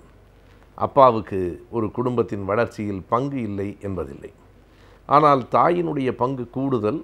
அவள் 10 மாதம் குழந்தையை சுமந்தாள், தன் இரத்தத்தையே பாலாக்கி குழந்தைக்கு கொடுத்தாள் என்பதால் தாய்க்கு இருக்கிற கூடுதல் மதிப்பு சரியானது தான். அந்த மதிப்பும் கூட இலக்கியங்களிலும் ஏட்டிலும் இருக்கிற அளவுக்கு நடைமுறையில் இருக்கிறதா என்பது இன்னொரு கேள்வி.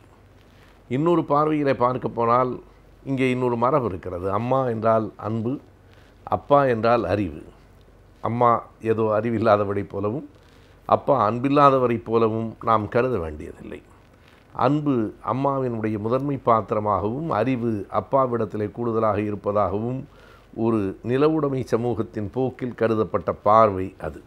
அன்றைக்கு அம்மாக்கள் வீடுகளிலேயே இருந்தார்கள். நம்முடைய பழைய சங்க இலக்கியம் கூட மனை உரை பண்டிர் என்று தான் சொல்லுகிறது. குடும்பத்தில் வீட்டில் வாழுகிற பெண்கள் என்று சொல்லுகிறது.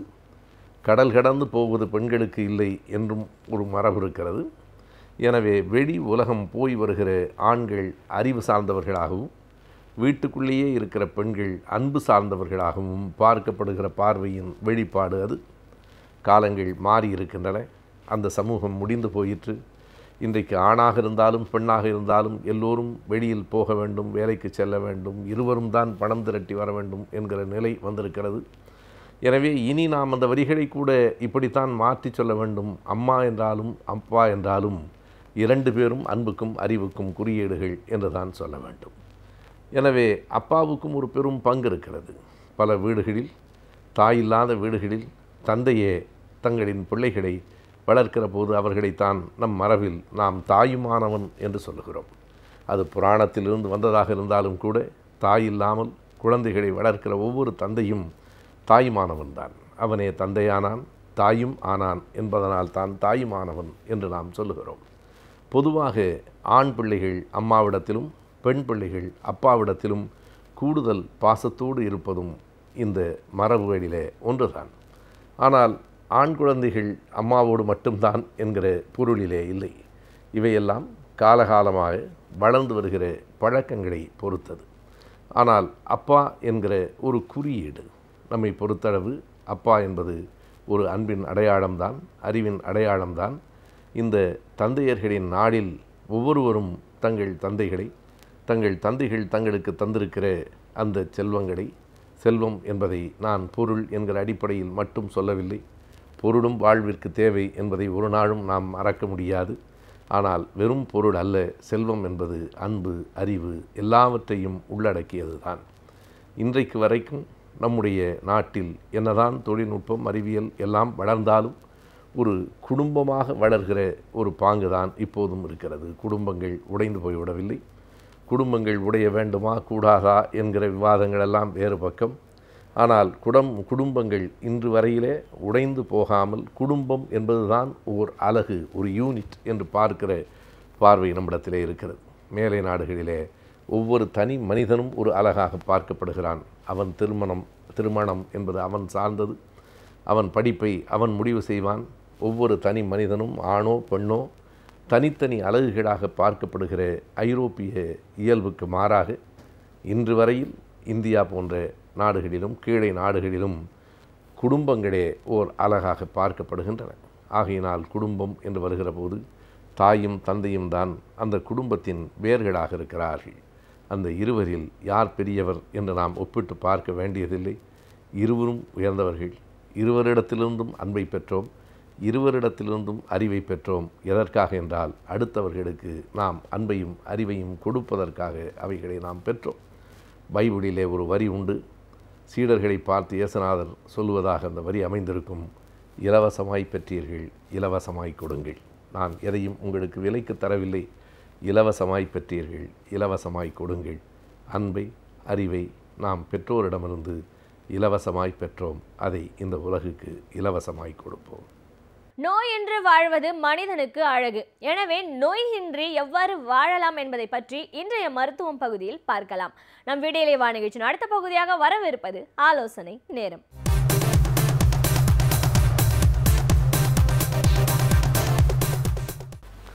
வணக்கம் நேயர்களே. இன்று ஆலோசனை நேரத்திலே ஃபாரின் பாடி இன்ஜெக்ஷன் என்பதை பற்றி பேச இருக்கின்றேன். அதாவது நாம் விழுங்கும்போது சில பொருட்கள் போய் சிக்கிக்கிறதுக்கு வாய்ப்பு இருக்குது. இதுதான் நம்ம ஃபாரின் பாடி இன்ஜெக்ஷன் என்று கூறுவோம். அதை இப்போ ஃபாரின் ஆப்ஜெக்ட் இன்ஜெக்ஷன் என்று பெயரை மாற்றி இருக்கின்றார்கள் விஞ்ஞான உலகத்திலே. அதை பார்த்திங்கன்னா இந்த குழந்தைங்க நிறைய எடுத்து கிடச்சதெல்லாம் முழுங்கிடும். சின்ன குழந்தைங்க ஊசி, பேட்ரி, காசுகள், கோலி, ரப்பர், பென்சில் இந்த மாதிரி கிடச்சதெல்லாம் எடுத்து விழுங்கிடும். ஸோ அதனால் நம்ம ரொம்ப கேர்ஃபுல்லாக இருக்கணும். சின்ன குழந்தைங்க இருந்தாங்கன்னா விழுங்கக்கூடிய பொருட்கள் அவர்கள் கை எட்டும் இடத்திலே இருக்கக்கூடாது, அதுக்கு மேலே தான் வைக்கணும். ஸோ குழந்தைகளை என்றைக்கும் கண்காணித்து கொண்டு இருக்க வேண்டும். இல்லை என்றால் திடீரென்று இதில் ஏதாவது ஒன்று எடுத்து விழுங்கிடுவாங்க.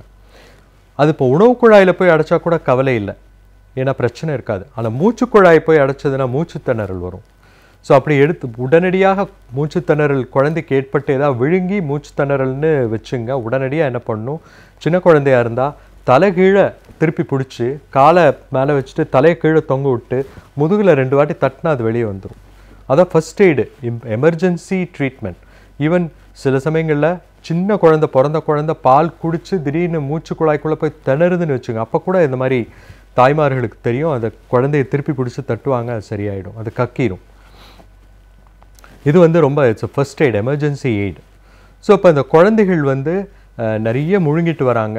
அவங்களுக்கு நாம் அந்த இதெல்லாம் எடுத்து கொடுக்கணும். எண்டாஸ்கோப் வழியாக நாங்கள் எடுத்து கொடுக்குறோம். அதுக்கு தூங்குறதுக்கு ஊசி போட்டு செடேட் பண்ணி தான் நம்ம எடுக்க முடியும். ஏன்னா சின்ன குழந்தை நம்ம எண்டாஸ்கோப்பிக்கு ஒத்துழைக்காது. ஸோ அப்போ இப்போது பிரச்சனையான சில ஃபாரின் பாடிஸ் இருக்குது. உதாரணமாக ஊசி இல்லை ஓப்பன் சேஃப்டி பின், திறந்திருக்கிற சேஃப்டி பின்னை ஒரு குழந்தை முழுங்கிடுச்சுன்னு வச்சுங்க. அதை எடுக்கும்போது திருப்பி அந்த ட்ராக்கில் கிழிப்படுறதுக்கு வாய்ப்பு இருக்குது. ஸோ அதனால் எண்டோஸ்கோப் வந்து நுனியில் நாங்கள் வந்து இந்த ஹூட் ஒன்று அட்டாச் பண்ணுவோம். It's called a latex hood or capuchin ஹூடுன்னு பேர் இருக்குது. அதை அட்டாச் பண்ணிவிட்டு அதை வந்து இப்போ வேட்டியை மடித்து கட்டுற மாதிரி அந்த எண்டோஸ்கோப் டிப்பில் வந்து மடித்து வச்சுருப்போம். உணவு குழாய் வழியாக இரைப்பைக்குள்ளே போய் அந்த ஃபாரின் ஆப்ஜெக்டை வந்து நம்ம வந்து பயாப்சி ஃபார்சப்ஸ், ஃபாரின் பாடி ரிட்ரீவல் ஃபார்சப்ஸ் இருக்குது. அதில் நிறைய டைப் ஃபார்சப்ஸ் இருக்குது. அந்த 2 பல்லு வச்சு ஒரு எதிரில் ஒரு பல் இருக்கிற மாதிரி பிடிக்கிற மாதிரி இருக்குது. அதே மாதிரி வந்து கூட மாதிரி இருக்கிறது, வலை மாதிரி இருக்கிறது, இந்த மாதிரி நிறைய உபகரணங்கள் இருக்குது. ஒவ்வொரு ஃபாரின் ஆப்ஜெக்ட்டுக்கும் ஒவ்வொரு டைப் ஆஃப் உபகரணம் இருக்குது. மேக்னெட்ஸ் ரிமூவ் பண்ணுறதுக்கு, அது மேக்னெட்டிக் ஃபாரின் பாடிஸ் இருந்தால் அதை ரிமூவ் பண்ணுறதுக்கு மேக்னெட் கூட இருக்குது. அல்லது இரும்புனால் உற்பத்தி பண்ண ஊசிகள் அதெல்லாம் பிடிக்கிறதுக்கும் மேக்னெட்டிக் ஃபார்சப்ஸ் இருக்குது. ஸோ அது மாதிரி நிறைய விதமான ஃபார்சப்ஸ் இருக்குது, சிஸ்டம்ஸ் இருக்குது. அந்த எண்டோஸ்கோப் வழியாக பயாப்சி சேனல் வழியாக பார்த்து அதை எடுக்கணும். ஊசியாக இருந்தால் அதை வந்து ஃபாரின் ஆப்ஜெக்ட் பிடிக்கிற அந்த ஃபார்சப்ஸை வச்சு அந்த ஊசியை பிடிச்சி மேலே இழுத்து அந்த எண்டோஸ்கோப்போடு மேலே எடுத்துகிட்டு வந்துடுவோம். வரும்போது அந்த வேட்டியை மடித்து கட்டின மாதிரி இருக்கிற அந்த கப்பூச்சான் ஹூடு வந்து ஓப்பன் ஆகிடும். ஏன்னா ஓஜி ஜங்ஷன் வந்து நேரோவாக இருக்கறனால அதில் ஓப்பன் ஆச்சுன்னா அது வழியாக அந்த ஃபாரின் ஆப்ஜெக்ட் வந்து அந்த லேட்டெக்ஸ் ஹூடுக்குள்ளே அந்த உரைக்குள்ளே போயிடும். அப்போ வந்து அந்த உணவு குழாய் கிழிப்படாது. இது வந்து ரொம்ப சிம்பிள் டெக்னிக். காலமாக நம்ம செஞ்சிட்ருக்கோம். கிட்டத்தட்ட எனக்கே 30வது ஆண்டாக இந்த ஃபாரின் ஆப்ஜெக்ட்ஸ் ரிமூவ் பண்ணிகிட்டே இருக்கேன். 1987 ஆரம்பித்து இன்றைக்கி 2017 வரைக்கும் இந்த ஃபாரின் ஆப்ஜெக்ட்ஸ் நிறைய ரிமூவ் பண்ணிகிட்டே இருக்கோம். சென்ற வாரம் கூட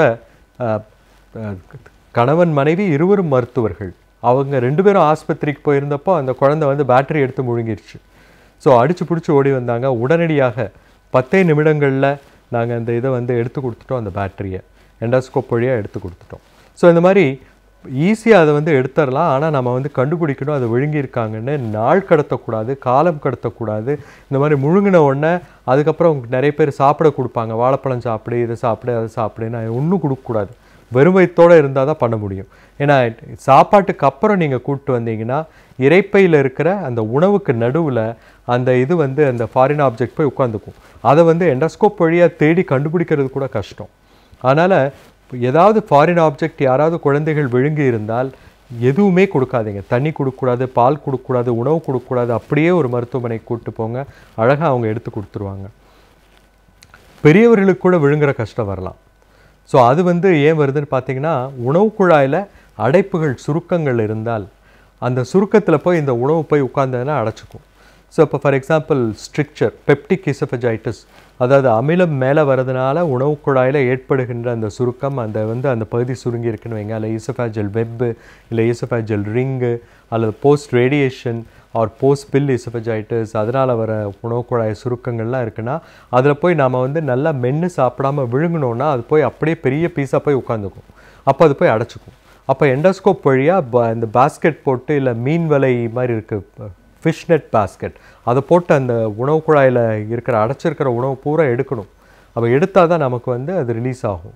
அதுக்கப்புறம் அந்த ஸ்ட்ரிக்சரை வந்து அந்த டைலேட் பண்ணி விரித்து விட்டு திருப்பி இது மாதிரி ஏற்படாமல் பார்த்துக்கொள்ள வேண்டும். ஸோ அப்போ பெரியவங்க வந்து சாப்பிட்றப்போ நல்லா மென்று சாப்பிடணும். பல்செட் இல்லாதவங்க பல்செட் வச்சுக்கலாம், முழுங்கக்கூடாது. அது மட்டும் இல்லாமல் என்ன சாப்பிட்றோன்னு பார்த்து சாப்பிடணும். இந்த மாதிரி என்னோடய உறவினர் ஒருவர் ஒரு இது வந்து பிளிஸ்டர் பேக், அதை மருந்து பேக் பண்ணி வருது இல்லைங்களா, அது அலுமினியம் ஃபாயிலு பிளாஸ்டிக்கும் சேர்ந்து கலந்த கலவையில் சில சமயம்லாம் வருது. அது நல்ல ஷார்ப் எட்ஜோடு இருக்கும். அது வந்து பேர குழந்தைய கூட விளையாண்டே சிரித்து பேசிட்டே என்ன பண்ணிட்டாருன்னா, அப்படியே பிளிஸ்டர் பேக்கோட அது மாத்திரை மட்டும் எடுத்து சாப்பிட அந்த பேக்கிங்கோடு முழுங்கிட்டார்.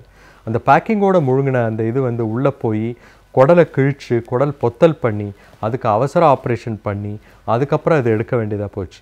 ஸோ இந்த மாதிரி நம்ம விழுங்குறப்ப என்ன சாப்பிட்றோன்னு பார்க்கணும்.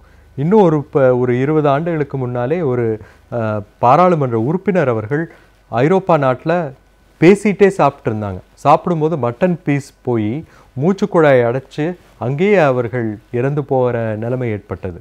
ஸோ இது வந்து ஹார்ட் அட்டாக்னு நினச்சிட்டாங்க.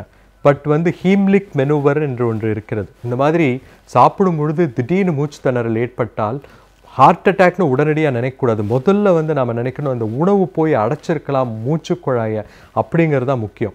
எப்படி குழந்தைய நம்ம தலைகீழ திருப்பி வச்சு தட்டினா அந்த இது உணவு வெளியே வந்து விடுகின்றதோ, பெரியவங்களை திருப்ப முடியாது. அதனால் என்ன பண்ணணும்னா அவங்களுக்கு பின்னால் போய் நின்று அவங்கள கட்டி பிடிக்கிற மாதிரி பண்ணி அந்த கையை வச்சு அப்படி ஒரு அப்படி டப்புன்னு அழுத்தணும். அப்படி வந்து டயப்ரமை ப்ரெஷர் கொடுத்தீங்கன்னா, வயிற்றுக்கு ப்ரெஷர் கொடுக்குறப்போ அந்த டயப்ரம் வழியாக அந்த ப்ரெஷர் டிரான்ஸ்மிட் ஆகி அந்த உணவு டிஸ்லாஜ் ஆகி வெளியே வந்துடும். ஸோ இந்த மாதிரி ட்ரை பண்ணலாம். ஸோ இது வந்து இப்போ அமெரிக்காவில், ஐரோப்பாலெல்லாம் எல்லா ரெஸ்டாரண்ட்ஸ்லேயும் அந்த உணவு விடுதிகளில் எல்லாத்துலேயுமே எல்லா பேரர்ஸுக்கும் சொல்லி கொடுத்துருப்பாங்க. எமர்ஜென்சி யாராவது சாப்பிடும் பொழுது கொலாப்ஸ் ஆனாங்கன்னா உடனடியாக ஹீம்லிக் மெனூவர் பண்ணணும் அப்படிங்கிறது. நம்ம நாட்டில் இன்னும் அந்த அளவு எல்லாத்துக்கும் தெரியல. ஸோ அதை வந்து நம்ம பார்த்துக்கணும். இந்த மாதிரி தான் பேட்ரி முழுங்கிறது வந்து ஒரு பெரிய ஆபத்துங்க. பேட்ரி வந்து இருக்கிற அந்த பேட்ரி வந்து எஸ்பெஷலி வாட்சஸ்ஸு, இன்றைக்கி வர எல்லா டாய்ஸில் குழந்தைகளுடைய விளையாட்டு சாமான்லாம் பேட்ரி பேக்கோட வருது. அப்படி இருந்தால் ஸ்க்ரூ போட்டு டைட் பண்ணுற பேட்ரி டாய்ஸ் வாங்கணும். இல்லைன்னா அந்த பேட்ரி போடுற இடத்துக்கு வந்து செலஃபன் டேப் போட்டு ஒட்டி வச்சிடணும். குழந்தைங்க சில சமயம் ஓப்பன் பண்ணி அதை எடுத்து முழுங்கிடுவாங்க. So please take care. ஏன்னா பேட்ரி உள்ளே போய் அதை ஐடென்டிஃபை பண்ணாமல் விட்டிங்கன்னா அதில் இருக்கிற அந்த நிக்கல், கேட்மியம் இதெல்லாம் அந்த கெமிக்கல்ஸ் எல்லாம் வந்து இரைப்பையில் இல்லை உணவு குழாயில் போய் அங்கேயே ஸ்டக் ஆகி அது வந்து நெக்ரோஸ் ஆகி பொத்தல் விழுற கூட அபாயம் கூட இருக்குது. அதனால் அது வெரி டேஞ்சரஸுங்க. பேட்ரிஸ் வந்து முழுங்காமல் பார்த்துக்கோங்க. அப்படி முழுங்கினா பிரச்சனை. இந்த மாதிரி தான் ஒரு 25 வயது இளைஞர் பெங்களூரில் வந்து ஐடி கம்பெனியில் வேலை பண்ணிட்டுருக்காரு. ஒரு நியூ இயர் ஈவில் வந்து என்ன பண்ணிட்டாங்க, அவங்க பியர் வந்து ஒரு பெரிய மக்கு பியர் குடிச்சிருக்காரு. அதில் வந்து அவங்க ஃப்ரெண்ட்ஸ் எல்லாம் சேர்ந்து 8 பேட்டரி உள்ளே போட்டாங்க. சின்ன சின்ன நிக்கல் கேட்மியம் பேட்டரி 8 பேட்டரியை கலக்கி அப்படியே குடுறா அப்படின்னோடனே அவருக்கு தெரியவே இல்லை. அவர் பாட்டி குடிச்சிட்டார். அதுக்கப்புறம் ஒரு 2 வாரங்கள் கழித்து சரியான வயிற்று வலி. அங்கே பெங்களூரில் போய் அவங்க வந்து எண்டாஸ்கோப் பார்த்துருக்காங்க. அதில் பார்த்தா 2 இது ஏதோ பளபளன்னு 2 ஒட்டிகிட்டு இருக்கு வயிற்றில். அதை பிடிச்சி இழுத்துருக்காங்க, வரவே இல்லை. ஆனால் அவங்க வந்து எங்களால் முடியல, எங்களுக்கு தெரியலன்னு சொல்லிட்டாங்க. அந்த பேஷண்ட் எங்கிட்ட வந்தாங்க. எண்டோஸ்கோப் போட்டு பார்த்து எடுத்தால் பேட்ரி எடுத்து வச்சா திருப்பி போய் அங்கேயே ஒட்டிக்குது. அப்படின்னா அந்த இரைப்பையிலேருந்து வெளியே போய் சிறுகுடல் திருப்பத்தில் இன்னும் பேட்ரிஸ் இருக்கணும்னு எதிர்பார்த்தேன். அதே மாதிரி உள்ளே போனால் பேட்ரிஸ் இருந்தது. எல்லாத்தையும் எடுத்த உடனே சரியாக போச்சு. ஆனால் இது வந்து கிட்டத்தட்ட 4 வாரங்கள் கழிந்த நிலையில் அவர் வந்தப்போ அந்த வயிற்றுக்கும் குடலுக்கும் ஆட்டோமேட்டிக்காக ஒரு ஓப்பனிங்கே உருவாயிடுச்சு. இட்ஸ் கால்ட் அ கேஸ்ட்ரோஜெஜினாஸ்டமி. நாங்கள் வந்து மேக்னெட்டிக் ஜிஜே என்று ஒரு ட்ரீட்மெண்ட்டே இது மாதிரி பண்ணுவோம். ஸோ அந்த மாதிரி ஒரு நிலைமை ஏற்பட்டது. ஸோ இன்னொரு அம்மா வந்து கிட்டத்தட்ட 10 ஆண்டுகளுக்கு முன்னால் ஒரு ஊசி வாயில் வச்சுட்டு இருந்திருக்காங்க, முழுங்கிட்டாங்க, தெரியவே இல்லை, மறந்து போயிட்டாங்க. அதுக்கப்புறம் அந்த ஊசி வந்து குடலை குத்தி அது போய் இந்த வெளியே இருக்கிற பெரிட்டோனியத்தில் போய் குத்தி நின்றுட்டு இருந்தது. லேப்ராஸ்கோப் மூலமாக எடுக்க வேண்டியதாயிற்று. இன்னொருவர் வந்து டென்ச்சர், அந்த பல்செட் இருக்குல்ல, பல்செட்டே முழுங்கிட்டார். அந்த பல்செட்டு உணவு குழாயில் போய் முழு பல்செட்டு போய் சிக்கிச்சு. அதை லேப்ராஸ்கோப் வழியாக உள்ள இந்த பக்கம் மார்க்கூட்டு வழியாக போய் ஓப்பன் பண்ணி உணவு குழாயை கிழித்து அதை எடுத்துகிட்டு வர வேண்டியதாக போச்சு. இன்னொருத்தருக்கு வந்து இந்த இடத்துல உணவு குழாயில் ஸ்டக்கான இதை வந்து எண்டாஸ்கோப் வழியாக இரைப்பைக்குள்ளே கொண்டு போய் லேப்ராஸ்கோப் வழியாக அதை ரிமூவ் பண்ணோம். அது endo laparoscopic combination approach of denture removal என்று. இந்த மாதிரி ஒவ்வொரு ஃபாரின் பாடியும் ஒவ்வொரு டைப்பாக டீல் பண்ணணும். முடிஞ்ச வரைக்கும் நம்ம என்ன சாப்பிட்றோம் அப்படிங்கிறத பார்த்து சாப்பிட்ணும். பேசிகிட்டே சாப்பிடக்கூடாது. உணவு என்ன உட்கொள்ளுகிறோமோ அதை கவனித்து சாப்பிட வேண்டும். உணவு அல்லாத பொருட்களை தவறி கூட நம்ம முழுங்கக்கூடாது. ஒரு காலேஜ் ஸ்டூடெண்ட் வந்து பேனர் வந்து நான் வந்து பின் குத்துறேன்னு சொல்லிட்டு வாயில் பின் வச்சுட்டு இருந்திருக்காரு. முதுகில் வந்து டே மச்சின்னு ஒருத்தர் தட்டினோட முழுங்கிட்டார். ஸோ அப்புறம் பின்னை நாங்கள் எண்டோஸ்கோப் வழியாக எடுத்தோம். 10ஆம் கிளாஸ் படிக்கிற பையன் ஒருத்தன் காசு முழுங்கிட்டு வந்தான். ஏன்டா நீ காசு முழுங்கிட்டு வந்தேன்னு கேட்டால், நான் வந்து கிரிக்கெட்டுக்கு அம்பையரிங் பண்ணிட்டு இருந்தேன் சார், காசு இப்படி மேலே போட்டு மேலே பார்த்தா வாய்க்குள்ளே போயிடுச்சுன்னா. இந்த மாதிரி பல காரணங்களால் காசுகள் தான் அதிகமாக எல்லோரும் விழுங்குறாங்க. தயவுசெய்து ஏதாவது நம்ம முழுங்கி இருந்தால் உடனடியாக ஒரு மருத்துவ ஆலோசனை பெற வேண்டும். ஸோ நாம் இதெல்லாம் முழுங்காமல் இருக்கிறது நல்லது. குழந்தைகளை வந்து நம்ம நல்லா கவனிச்சுக்கணும். சின்ன குழந்தை இருக்கிறப்போ இந்த விழுங்கக்கூடிய சிறிய பொருட்கள், ஷார்ப் ஆப்ஜெக்ட்ஸ் இதெல்லாம் கீழே அவங்க கை கெட்டும் தூரத்தில் இல்லாமல் பார்த்து கொள்ள வேண்டும் என்று வேண்டுகோளை விடுத்து, மீண்டும் அடுத்த வாரம் இன்னொரு புதிய தலைப்புடன் உங்களை மீண்டும் சந்திப்பதில் மகிழ்ச்சி அடைகின்றேன். நன்றி, வணக்கம்.